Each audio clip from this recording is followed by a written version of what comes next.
Shalom, shalom.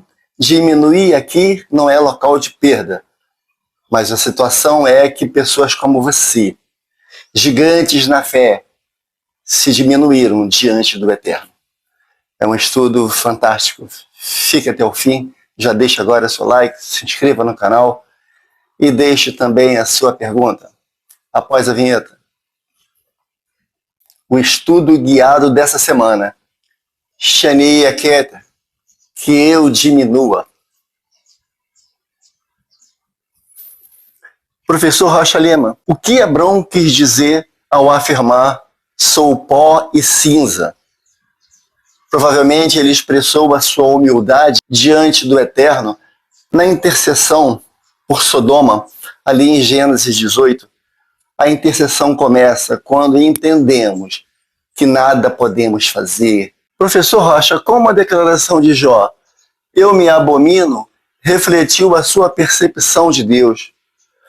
Jó foi outro que reconheceu a grandiosidade de Deus ante a sua falibilidade, a sua pequenez diante das provações. Submeter-se à soberania do Eterno abre porta para que possamos ser restaurados e desenvolver em nós coisas grandiosas para ajudar a outros. Professor Rocha, por que Isaías declarou que era um homem de lábios impuros? Esse gigante também, ele percebeu a sua indignidade ante a santidade do Eterno. E ele também foi um daqueles que, como você, reconheceu a sua insignificância. Por vezes, admitir as nossas falhas, as nossas limitações, abre porta, então, para que possamos buscar uma consagração a Deus, que essa consagração nos transforme em instrumentos mais eficazes para abençoar a outros. Professor, por que Pedro disse que era pecador ao encontrar Jesus? Ele reconheceu a sua falibilidade ante o Mashiach e também reconheceu as suas limitações. E assim, e desse modo, atraímos a restauração como um exemplo de redenção. Professor Rocha, o que fez Paulo se achar o pior dos pecadores? Provavelmente o seu passado como perseguidor da igreja. Ele reconheceu o senhorio e Yeshua, mostrando que a graça é capaz suficiente para transformar os piores erros em grandes testemunhas. Professor, você pode explicar por que Moisés se achou indigno em ir a Faraó? Diante de qualquer situação, o preparo ele é necessário. Porém, uma liderança ela nasce na humildade e na confiança dele com o Eterno. Porque só o Eterno, ele capacita aqueles a quem ele escolhe, mesmo nos sentindo tão incapazes. Professor Rocha, Gideão se acovardou diante do chamado quando disse que a sua família era menor em Manassés? Bom, no início de um chamado, isso não foi diferente só com Gideão, mas com qualquer um de nós. O início desse chamado, por vezes, nos tira de uma situação de conforto, sai com que a gente fique numa outra zona.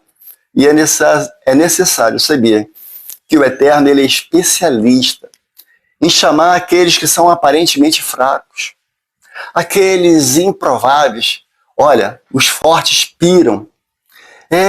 Porque o que o Eterno está ensinando com a gente, que ele então é que o agir e o executar vem dele. Professor Rocha Lima, como o profeta Jeremias, ao ser chamado, disse que era uma criança e não sabia falar?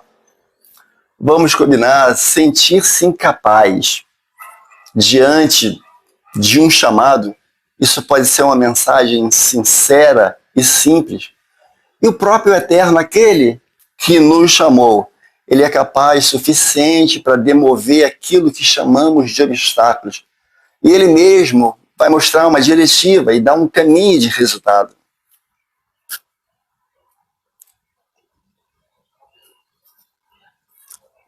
Professor Rocha Lima, o que aprendemos com a visão de Isaías acerca de servir a Deus?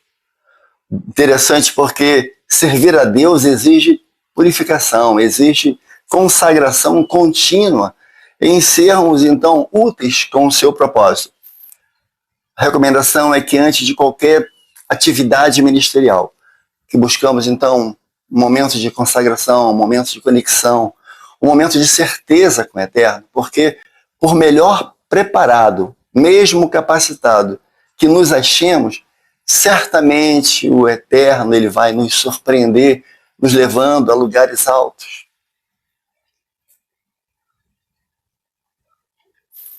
Já estamos indo para o final. Poxa vida! Como a transformação de Paulo, professor, nos encoraja a viver pela graça. E Paulo, então, né? Ravino Shaul, esse, então, ensina bastante a gente.